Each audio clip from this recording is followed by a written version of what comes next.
저는 한국에너지기술연구원 최윤석이라고 합니다.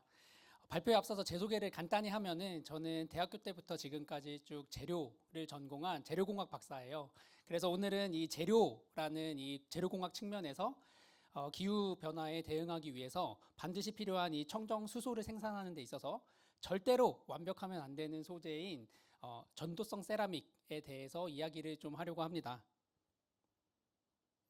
네, 여러분 얼마나 이 기후가 변하고 있다는 이 사실을 실감하고 계신가요? 한 달 전에 수능이 있었습니다. 그쵸? 제가 고등학생 때나 불과 몇 년 전까지만 하더라도 이 수능 한파라는 말이 있을 정도로 사실 이 수능 날은 추운 초겨울 중에서도 유독 또 추운 날이었습니다. 근데 올해 놀랍게도 이 수능 한파가 사라졌습니다. 다음 그림은 10년 전 그리고 올해 수능을 치르러 가는 수험생의 모습을 이렇게 달라진 복장을 보여주는데요. 보시는 것처럼 뭐 단편적이긴 하지만 이렇게 그 기후 변화를 우리 일상 속에서 실제로 겪고 있다라는 것을 잘 보여주고 있습니다. 이러다가 우리 2034년에는 수능 한파가 아니라 수능 더위를 걱정해야 되는 건 아닐까요? 이런 일들이 일어나지 않기 위해서 우리 과학자들은 이 지구 온난화라고 하는 이 현상을 제어하기 위해서 지구 안에 있는 이 이산화탄소를 줄여나가기 위해서 굉장히 많은 노력을 하고 있습니다. 그 대표적인 방법 중에 하나가 이 수소입니다. 수소는 이 연료로 사용될 때 에너지를 내면서 발생하는 부산물이 이 물밖에 없기 때문에 사실은 굉장히 비로소 이산화탄소를 전혀 발생하지 않고 에너지를 얻을 수 있는 굉장히 이상적인 연료이거든요. 근데 제가 오늘 이 제목에서 청정수소라는 말을 했어요. 그런 의미에서 우리 수소를 만드는 가장 깨끗한 방법은 그럼 무엇일까요? 다시 얘기하면 청정수소를 얻을 수 있는 방법은 무엇일까요? 그 대답은 앞서 수소를 에너지 연료로 사용해서 물과 에너지를 얻는 것과 정반대로 이 물에다가 에너지를 가해서 수소를 얻어내는 방법, 즉 물 분해가 그 답입니다. 그러면 제가 질문을 좀 바꿔서 이렇게 이제 물 분자를 다음과 같이 산소 그리고 수소로 쪼개야 되는데 질문을 좀 바꿔봐서 현재 우리가 이 에너지적으로 이 과정을 이룰 수 있는 가장 효율적인 방법은 무엇일까요? 이제 퀴즈입니다. 혹시 아시나요? 네, 뭐 사실 다들 아실 것 같은데요. 지금 인류가 보유하고 있는 가장 효율적으로 수소를 만들 수 있는 방법은 이 전기 에너지를 활용한 전기 분해, 일렉트롤리시스라고 하는 이 수전의 기술입니다.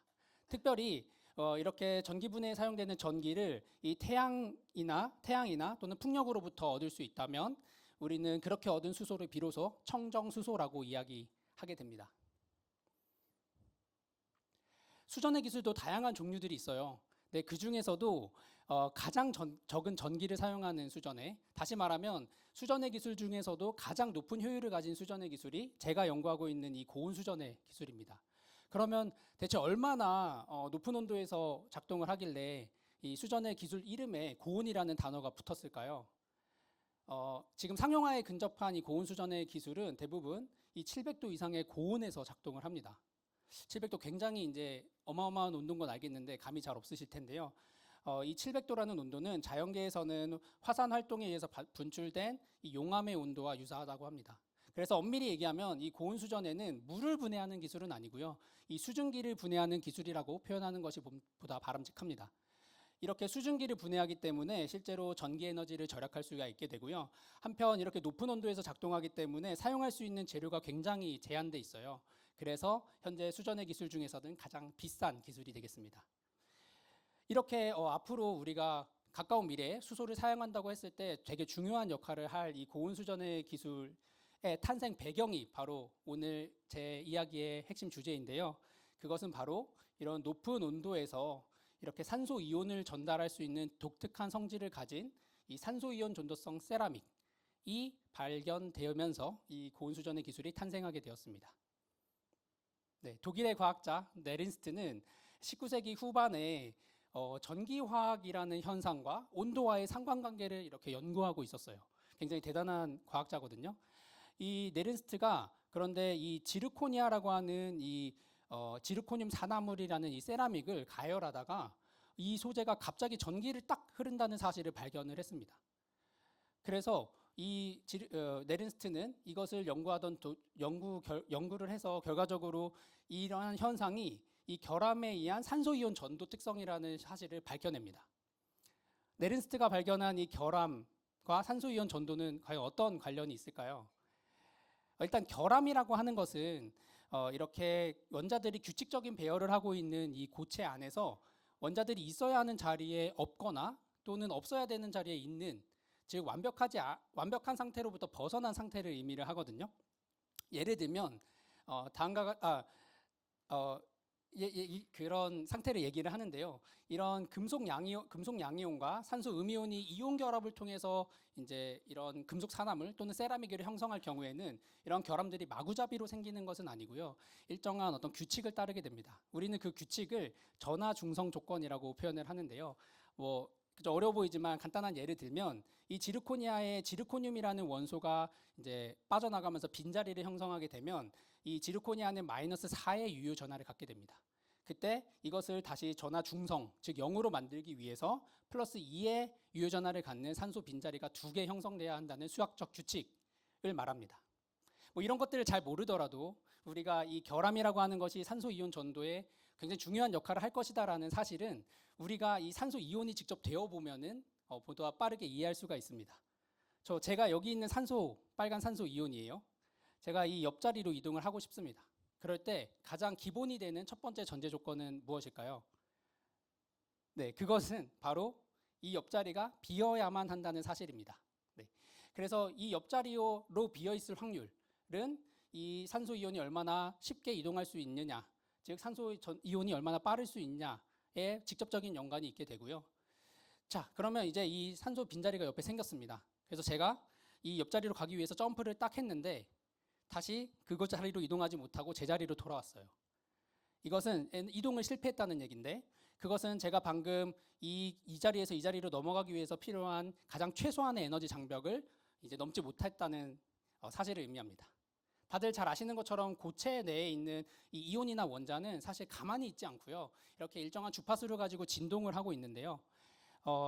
너도 진동하고 나도 진동하고 이렇게 되게 복잡하게 진동하고 있는 상태에서 이 자리로 넘어갈 이 확률은 우연한 기회에 확률적으로 결정이 되게 됩니다. 그래서 이 두 가지 상황을 우리가 감안하고 이제 네른스트의 발견으로 다시 돌아와 보면은, 네른스트는 우연이긴 하지만 이 지르코니아를 가열을 했거든요. 근데 지르코니아를 가열하게 되면은 이 지르코니아 안에 있는 이 결함의 농도도 자연적으로 증가를 하고요. 또 에너지 장벽을 넘을 확률도 덩달아 같이 증가하게 됩니다. 이 두 가지가 결합되면서 이 네른스트는 이 지르코니아라는 물질에서 산소 이온 전도 특성을 발견하게 되는 것입니다. 이 발견이 있은 후에 많은 과학자들은 재밌게도 이 지르코니아를 더 완벽하지 않게 만들려고 노력을 했습니다. 이것은 앞서 설명드린 이 전하 중성 조건이라는 이 수학적 규칙을 조금 응용하는 것인데요. 예를 들면 지르코늄은 +4의 양이온인데 이 자리를 +3의 이트륨이라고 하는 양이온으로 바꿔버려요. 그러면 이것을 우린 과학적으로 치환이라고 표현을 하는데, 이 이트륨이 지르코늄 자리를 치환하게 되면은 이 지르코니아는 하나가 치환될 때마다 -1의 유효 전하를 갖게 되고요. 아까 얘기한 것처럼 전하 중성 0을 맞추기 위해서 이 이트륨이 2개 들어갈 때마다 산소 빈자리가 하나씩 생성되도록 합니다. 그러면 온도를 올려서 이 빈자리를 만드는 것이 아니라 산소 빈자리를 만들기 위해서 그거의 2배에 해당하는 이트륨을 지르코늄 자리에 넣어주기만 하면 되는 것이죠. 실제로 이 그림처럼 이 지르코니아 안에 있는 이트륨의 농도를 이렇게 달리하면 산소 이온 전도도를 다양하게 바꿔갈 수 있다는 사실이 잘 알려져 있습니다.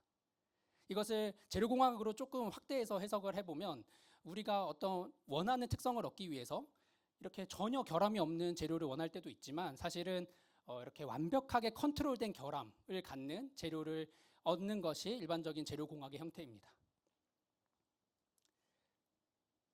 이것을 통해서 사실 지금 고온 수전의 분야에서 가장 널리 사용되고 있는 이트리아 스테빌라이즈드 지르코니아라고 하는 이 YSG가 탄생되게 됩니다. 네, 오늘 제가 청정수소, 그리고 짧은 시간이지만 이 청정수소나 또 뭐 고온 수전에 또는 이것의 탄생의 배경이 되는 소재 이야기를 좀 했는데요. 좀 재밌게 들어주셨는지 모르겠습니다. 근데 제가 오늘 발표를 통해서 사실 하고 싶었던 메시지는 뭐 이런 과학적인 이야기이기도 하지만 사실은 이런 것 같아요. 저도 그렇고 여기 앉아 계신 미래의 어떤 이공계의 미래가 되실 학생분들도 그렇고 사실 우리 어쩌면 항상 완벽하려고만 노력을 하잖아요. 근데 그것이 실패했을 때 또 스트레스도 많이 받고 근데 어쩌면 이 지르코니아가 보여주는 이 결함의 미학이라고 할까요? 이 자연계는 때로는 완벽하지 않아도 괜찮고 또는 완벽하지 않은 게 더 좋을 수도 있다라는 사실을 우리한테 잘 보여줍니다. 그래서 스트레스 너무 받지 마시고 괴로울 때면 이 지르코니아를 떠올리시면서 잠깐이라도 위안을 받거나 휴식을 갖는 그런 시간이 되었으면 좋겠습니다. 네, 오늘 발표 경청해 주셔서 감사합니다.